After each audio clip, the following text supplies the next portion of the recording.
Assalamualaikum warahmatullahi wabarakatuh. Waalaikumsalam warahmatullahi wabarakatuh. Sebelum ulun lanjutkan pemaparan tausiah Isra Mi'raj ini, ulun revisi dulu nama yang disampaikan oleh pembawa acara.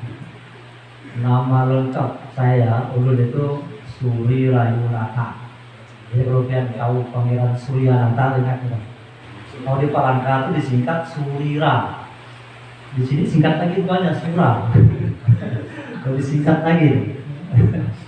Nah, ya mudah-mudahan insya Allah malam hari ini kita mendapatkan barokah dari Allah Subhanahu wa Ta'ala. Kita ulang Pak ya, semangat. Assalamualaikum warahmatullahi wabarakatuh. Waalaikumsalam warahmatullahi wabarakatuh.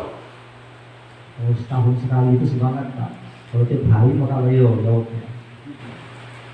Bismillahirrahmanirrahim. Alhamdulillahi rabbil alamin.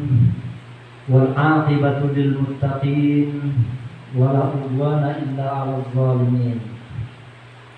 Wassalatu wassalamu ala asrofil anbiya'i wal mursalin wa ala alihi wa sahbihi ajma'in, amma ba'd.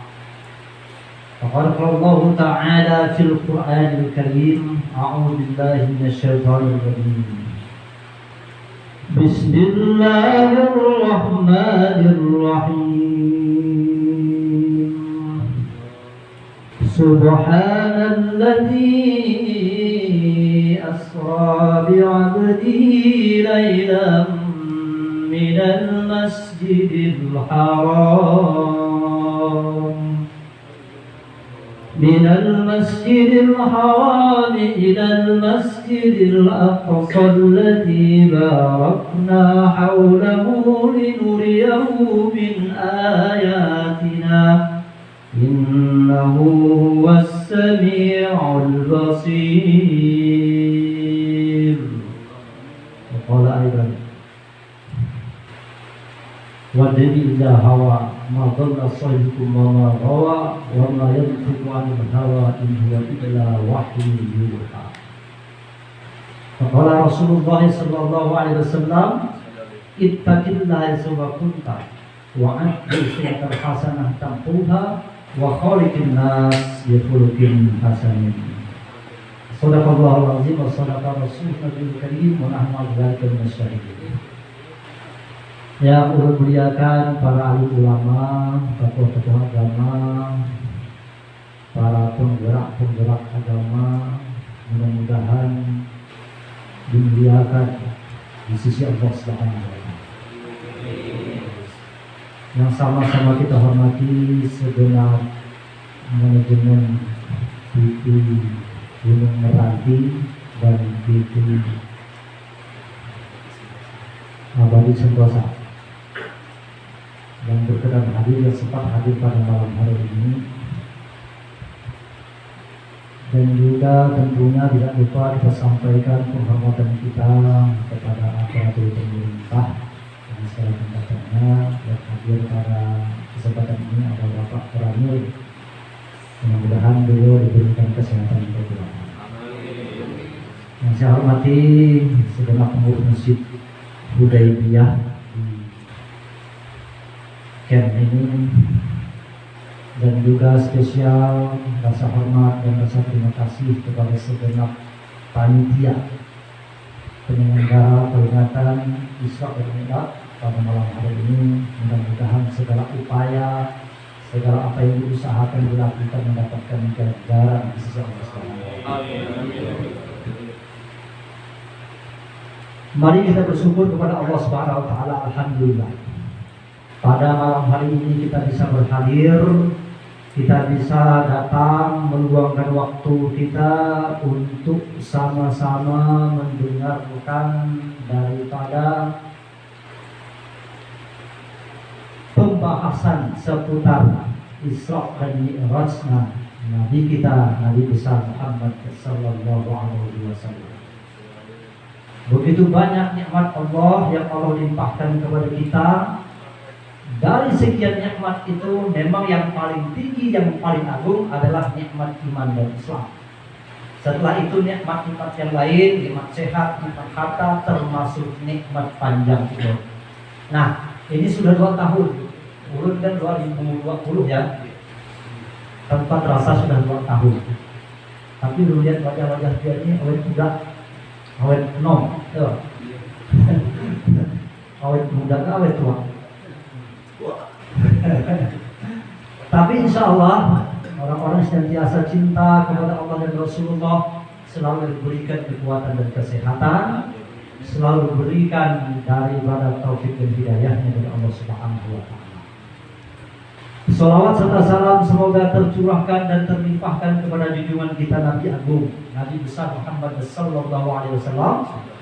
Begitu juga kepada ahli kerabat beliau, kepada sahabat-sahabatnya dan kepada umatnya ila yaumil qiyamah. Mudah-mudahan kita semua ini akan mendapatkan syafaat Rasulullah sallallahu alaihi wasallam. Dengan syarat di hati kita ada kalimat thayyibah. Kalimat thayyibah. Dan kita baca kalimat hakim alaiha nahya wa alaiha namut wa alaiha nab'atsu sallallahu ta'ala bi rahmatihi wa karabihi minal aminin. Apa kalimat itu? Kalimat la ilaha illallah disebut kalimat hak. Dengan kalimat ini kita hidup, ya. Dengan kalimat ini kita mati. Dengan kalimat ini pula kita akan dibangkitkan pada hari kiamat nanti di dalam keadaan insya Allah diselamatkan oleh Allah Subhanahu wa Ta'ala. Nah, Bapak Ibu hadirin rahimakumullah. Baik, untuk semakin memperkuatkan rasa cinta kita kepada Rasulullah, mari kita perbanyak selawat kepada Rasulullah. Ya. Selawat itu ada selawat maksur. Selawat maksur itu selawat yang redaksinya langsung dari Rasulullah. Seperti kita selawat waktu sholat. Ada baru maksur, selawat yang didesain, dirancang, diolah oleh para ulama. Tetapi intinya itu adalah merupakan selawat juga. Man sholla alayya, ya Rasulullah, ya. Man sholla alayya sholatan, barang siapa bersalawat kepada untuk 1 kali salawat, sallallahu alaihi wasallam, Allah akan bersalawat kepadanya 10 kali. Jadi salawat itu artinya ucapan selamat doa kepada yang kita selamati. Nah, begitu kita bersalawat kepada Rasul 1 kali saja, Allah bersalawat kepada kita 10 kali. Bayangkan kalau kita bersalawat sampai beratus kali. Nah, baik, sekalian kita salawat dulu maksud, biar semangat. Hafalnya, Maulaya Rasul Salim, Maulaya Salli wa Sallim, ya. Maulaya salli wa sallim daiman abada ala habibika khairi khalqi kullihim. Kurang kompaknya nih. Semangat Bu, biar hujan biar tambah semangat. 3 kali, 1, 2, 3. Maulaya salli wa sallim daiman abada ala habibika khairi kullihim. Maulaya salli wa sallim daiman abada ala habibika khairi khalqi kullihim. Ya Rabbi bil Mustafa bil maqasidana waghfir lana wa madaya wasi'al karami. Ya Rabbi bil Mustafa bil maqasidana waghfir lana wa madaya wasi'al karami. Apa selawat singkat Pak Bu? Allahumma salli ala sayyidina Muhammadin tibbil qulubi wa dawaiha wa afiyatin abnani wa shifaiha wa nuril absari wa diyaiha wa ala wa sallim. Allahumma Allahumma sholli ala sayyidina Muhammadin tibbil qulubi wa dawaiha wa afiyatil abdani wa shifaiha wa nuril absari wa diyaiha wa ala alihi wa sahbihi wa sallim. Bisa di lagu lain. Allahumma salli ala sayyidina Muhammadin tibbil qulubi wa dawaiha.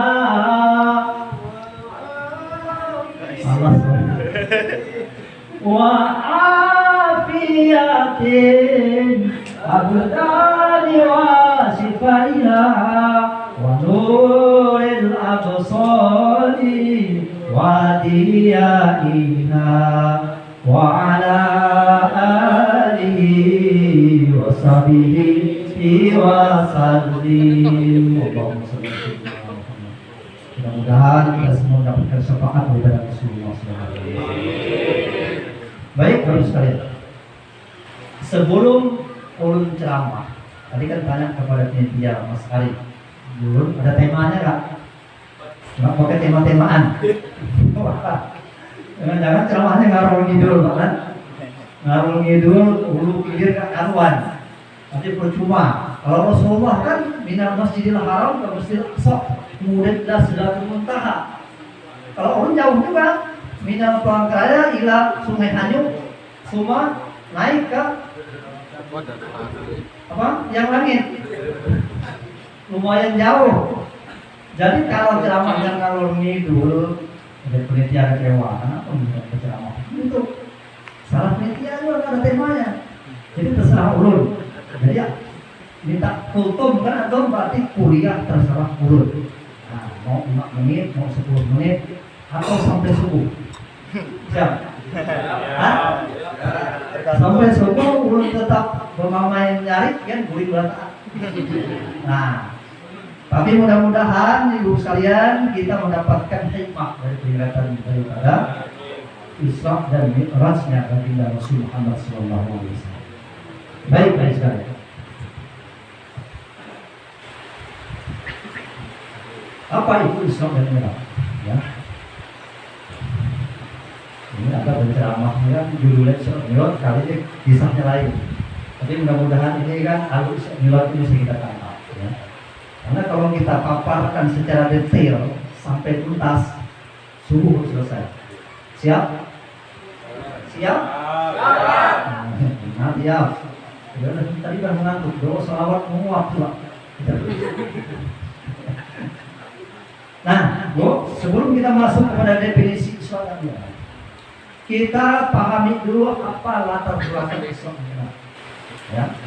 Jadi para ulama sepakat bahwa Isra dan Mi'raj itu dilatar belakangi dengan yang disebut Amul Husni, ya, tahun duka cita. Jadi Rasulullah itu mengalami duka cita yang amat luar biasa. Nah, tapi Bapak Ibu, seorang Rasul, seorang pilihan, sudah pasti orang takwa. Maka orang takwa itu ketika dia sedih apapun yang dia rasakan, tetapi dia tetap bersandar kepada Allah, tetap taat kepada Allah, maka Allah pasti menghiburnya.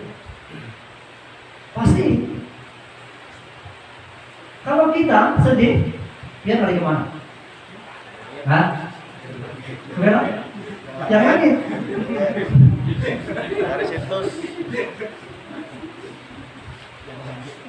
Ada orang sedih bawa penyanyi.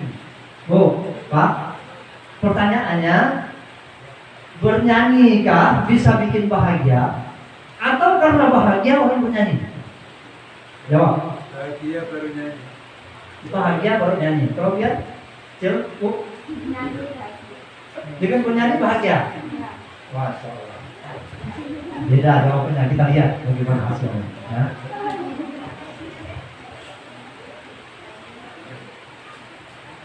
kalau sedih, ya, dibawa bernyanyi. Sebetulnya yang mempengaruhi kita tuh bukan menyanyinya, tapi syair-syairnya, ya, kalimat-kalimatnya. Karena kalimat inilah yang dilontarkan oleh orang-orang Quraisy kufar untuk menghujat Rasulullah. Artinya apa? Artinya ucapan kalimat-kalimat yang keluar dari tutur kata kita itu sebenarnya berpengaruh. Nah, lagu-lagu itu kalau bicara lagu memang ulama itu ikhtilaf, beda pendapat. Ya, ada yang mengharamkan secara total, ada yang membolehkan dengan syarat-syarat tertentu. Ya. Maka syair-syair lagu itu kadang-kadang mempengaruhi jiwa kita. Ada seorang ibu lagi galau. Ada ibu galau? Ya, ada. Banyak. Lagi galau, rupanya si lakinya selingkuh, Bu. Ada yang selingkuh. Laki-lakinya selingkuh, rupanya untuk mengatasi kegalauannya dia menyanyi sedikit. Di WC. Makanya Allah tadi itu, jadi dia bertanya, Pak itu acaranya di masjid atau di luar masjid? Di dalam masjid, Ustaz. Nah, harus bisa menyanyi di luar masjid. Tapi menyanyi sedikit boleh banget. Ceritanya tadi, memang saya apa ya? Ustaz itu biasanya ada kalimat kita dengar dari apapun langsung nempel. Saya dengar di dalam lagu itu, ini dinyanyikan orang yang galau, ibu-ibu yang lagi patah hati, suaminya ditinggal sama cewek lain. Belum telinga, beri mukanya hatiku, buka bekas kau sakiti. Wah, lupanya galau sakit hati, gara-gara si laki rupanya lagi kecantol dengan yang lain. Si laki menyanyi juga. Sampai kopi. Apa lagunya? Si laki ini saking menghayati rasa cintanya, dia ngomong sendiri. Bukit kulalui, sungai Musi ku seberangi, topan badai ku hadapi, demi cinta aku yang suci. Kata siapa ya? Kata saya. Hah? Bukit tinggi ku lalui. Kata siapa tuh? Sungai Musi ku seberangi, topan badai ku hadapi, demi cintaku yang suci. Siapa? Siapa? Mas Sutraka Pak Siam. Rupanya dipuja-pujanya sang selingkuhannya. Ternyata rupanya sebut juga main hati lain, selingkuh juga. Ganti lagunya. Lebih baik sakit hati daripada sakit gigi ini. Nah, galau juga rupanya. Bapak sekalian, ternyata memang penyakit itu muncul dari hati. Nah, sekarang mengapa Rasulullah Shallallahu Alaihi Wasallam ketika hendak diisra dan dimi'rajkan dibelah dadanya oleh malaikat Jibril, dibelah dadanya, kemudian dibersihkan dengan air zam-zam untuk membersihkan hati Rasulullah Shallallahu Alaihi Wasallam. Sebetulnya Rasulullah SAW itu sudah memiliki hati yang bersih. Tetapi hal ini memberikan pelajaran kepada kita betapa pentingnya bersihnya hati.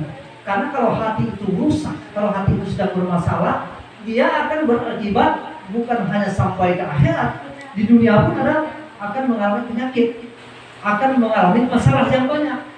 Bapak Ibu, kalau Bapak Ibu penyakit, ada yang kolesterol, bapak yang sakit mah, ada yang sakit asam urat. Kalau yang sakit asam urat, atau yang sakit kolesterol atau sakit mah, tiba-tiba dia meninggal mendadak. Begitu sampai, ini cerita umpamanya Pak, sampai di alam kubur, tanya mereka, kenapa? Biar di kubur ini nggak bisa menjawab pertanyaan mendadak nakir. Apa jawabnya? Gara-gara sakit mah, gara-gara kolesterol, ada. Atau bulan ini dimasukkan ke dalam nerakanya Allah. Kenapa engkau masuk ke dalam neraka? Ya, gara-gara di dunia ada kolesterol tinggi masuk neraka. Gara-gara di dunia itu sakit mah, aku disiksa oleh malaikat. Enggak. Artinya penyakit-penyakit fisik itu tidak mengantarkan orang kepada siksa di akhirat.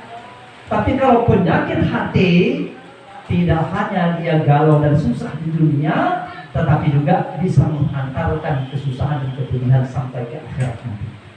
Nah, makanya peringatan Mi'raj ini paling tidak mampu memberikan jawaban terhadap penyakit-penyakit hati kita yang selama ini yang orang lain tidak tahu. Yang tahu adalah kita masing-masing. Nah, maka si A tadi lagi galau nyanyi lagu sakit gigi. Itu salah siapa? Salah lu, cinta sama makhluk. Nah, cinta sama makhluk. Makanya nanti sekalian kita peringatan Isra dan Mi'raj ini untuk menanamkan kesadaran dalam rangka untuk meluruskan tauhid kita. Nanti apa yang kita lihat, apa yang kita dengar, apa yang kita rasa itu selalu mengingatkan kita kepada Allah. Apa yang kita lihat, apa yang kita dengar, apa yang kita rasa selalu mengingatkan kita kepada Allah. Bisa nggak? Kalau selama ini kan enggak. Umpamanya kita lihat lagi tidur nyenyak, begitu jam 3 ada bunyi perut ayam. Perut ayam. Nah, ini tergantung yang mendengar. Kalau yang mendengar itu yang tipe begini, ayam jago mantap suaranya. Kira-kira itu saus ayam kira-kira mantap kalau dengar suaranya ayam jago. Nah, itu lain itu jalan yang mendengar. Tapi beda dengan orang ada iman, ada tauhid. Begitu mendengar kukuroyok, langsung dia zikir dalam hatinya. Sesungguhnya ayam itu tidak bisa berkuyuk kecuali ditolong oleh Allah Subhanahu wa Ta'ala. Jadi yang dia dengar itu bisa mengingatkan zikir kepada Allah. Makanya Abdul Zikrin fa'lam annahu la ilaha illallah. Ketahuilah, artinya apa? Zikir itu harus disertai pemahaman. Ada orang illallah. Itu kalau hanya la ilaha illallah sampai lidahnya saja, itu sama seperti burung beo. Ya? Makanya diajarkan kita itu mengucapkan kalimat thayyibah disertai dengan pemahaman. Pemahaman itu tidak akan bisa hadir dalam diri kita kecuali melalui pembelajaran. Nah, mudah-mudahan peringatan Isra Mi'raj ini sebagai sarana dan wahana kita untuk mendapatkan sedikit pelajaran tentang Allah dan Rasulnya. Amin ya Allah ya Rabbal Alamin. Nah, singkat cerita, ketika Rasulullah SAW dibedah, ya, dipecat dadanya, dibersihkan hatinya, maka disediakan bulak. Bulak ini kan sudah terkenal kita mendengar cerita bulak. Bulak itu berasal dari kata barkun, artinya kilat. Kalau dia melangkah itu sejauh mata memandang. Jadi begitu dipandangnya berapa juta kilometer itu ya langkah dia. Ya. Nah, maka Rasulullah SAW ini minal Masjidil Haram, perjalanan dari bumi ini kan, ya, lintas bumi, kemudian ilal Masjidil Aqsa, kemudian ila Sidratil Muntaha, langit ketujuh. Di dalam perjalanan ke Sidratul Muntaha, ya, sebetulnya cerita itu banyak. Di perjalanan dari Masjidil Haram ke Masjidil Aqsa, Rasulullah sholat di Madinah Munawwarah, singgah di Madian. Di Madian itu tempat di mana Nabi Musa dikejar-kejar oleh Fir'aun. Singgah juga di Bethlehem, ya. Rasulullah di Bethlehem itulah tempat Nabi Isa AS dilahirkan. Singgah juga Rasulullah di Bukit Tur Sina, di mana Nabi Musa mendapatkan wahyu dari Allah Subhanahu wa Ta'ala. Nah, naik lagi. Langit pertama ketemu Nabi Adam. Langit kedua ketemu Nabi Isa. Langit ketiga ketemu Nabi Yusuf. Langit keempat ketemu Nabi Idris. Naik kelima ketemu Nabi Harun. Naik keenam ketemu Nabi Musa. Naik ketujuh ketemu Nabi Ibrahim alaihissalam. Nah, dari ketujuh Nabi ini yang paling menarik ada dua Nabi yang ketemu Rasulullah. Pertama Nabi Yusuf. Nabi Yusuf. Tahu dia Nabi Yusuf? Hah? Tahu. Pernah lihat kalian? Nggak tahu. Pernah tahu? Nabi Yusuf, Pak, ya. Begitu Rasulullah melihat Nabi Yusuf, Rasulullah terheran-heran. Wahai Jibril, siapa itu gana? Ujian Nabi Muhammad ini. Kenapa jangan Jibril? Masya Allah, gantengnya orang ini ujian Nabi Muhammad. Oh, begitu kan Jibril. Coba menjadi Jibril kamu bercermin. Nah, Rasulullah dikasih cermin oleh Jibril. Begitu dicermin, ternyata Rasulullah lebih ganteng lagi dari Yusuf. Jadi Nabi Yusuf itu mendapatkan separuh dari kegantengan tadi kita Nabi Muhammad Sallallahu Alaihi Wasallam. Jadi kalau kalian bayangkan Nabi itu kere, ngantuk, letoy, enggak, ya. Jadi nabi-nabi ini sekalian, ya, memiliki sifat-sifat jaiz, sifat-sifat wajib dan jaiz. Apa itu wajib dan jaiz? Selama ini kan kita mengenal sifat Nabi itu adalah yang wajib itu ada berapa? Ada 4 paling ya. Tabligh, amanah, qotona, sidik, ya kan? Itu sifat wajib bagi Rasul. Ya. Sebetulnya sifat wajib bagi Rasul itu tidak hanya itu saja. Di antara yang lain adalah, ya, sifat wajib bagi Rasul itu. Mengapa ini perlu kita bahas?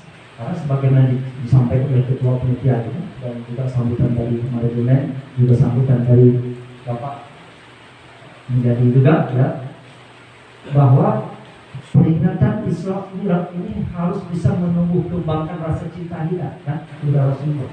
Sekarang bagaimana dia mau cinta kalau tidak kenal, tidak paham seperti apa Rasulullah? Jangan-jangan kita bayangkan Rasul itu seperti seorang ahli masjid, orangnya kere, ya. Kemudian gimana lah pokoknya bayangannya, ya. Padahal sifat wajib Rasul yang lain itu disebut ayyakuna akmalan nas, ya. Bahwa Rasulullah itu adalah orang yang paling sempurna. Sempurna apanya? Khalqan wa khuluqan. Sempurna dalam penciptaannya, sempurna di dalam akhlaknya, sempurna dari segi fisiknya, sempurna juga dari segi mentalnya, ya. Nah, apa sih sempurnanya para nabi itu? Rasulullah dan nabi-nabi yang lain, ya. Kelebihan daripada sempurna khalqan secara penciptaannya, fisiknya, pertama adalah dari segi kekuatan. Rasulullah SAW ketika, ya, diintimidasi oleh kufar Quraisy, bukan Rasulullah mampu melawan, cuma Rasulullah memang disuruh sabar. Jadi Rasulullah itu adalah memiliki kekuatan yang amat luar biasa secara fisik, ya. Pernah orang Yahudi, kalau bahasa sekarang mungkin MMA, ya, di film atau tinju bebas itu, ya. Itu pakar Yahudi, wahai Muhammad, ujarnya, kalau engkau memang benar-benar utusan Allah, Nabi Allah, kita duel. Saya kira dia kulit tantang beliau begitu, seorang Tyson namanya melawan itu, kira-kira dia berani itu. Ujar Rasulullah, ayo. Baru berapa pukulan saja orang yang jago yang di tempat itu terjatuh oleh Rasulullah. Maka sejak itu dia mengatakan, wahai Rasulullah, saksikan asyhadu an la ilaha illallah wa asyhadu anna Muhammadar Rasulullah. Langsung bersyahadat masuk Islam pada itu. Rasulullah dilawan. Nah, begitu kan nabi-nabi yang lain. Nabi ini, ya, Nabi Musa itu kan adalah seorang nabi yang amat kuat.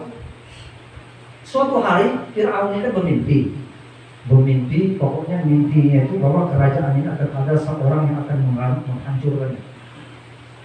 Nah, setelah mimpi itu disampaikan kepada tukang mimpi, apa yang disampaikan tukang mimpi?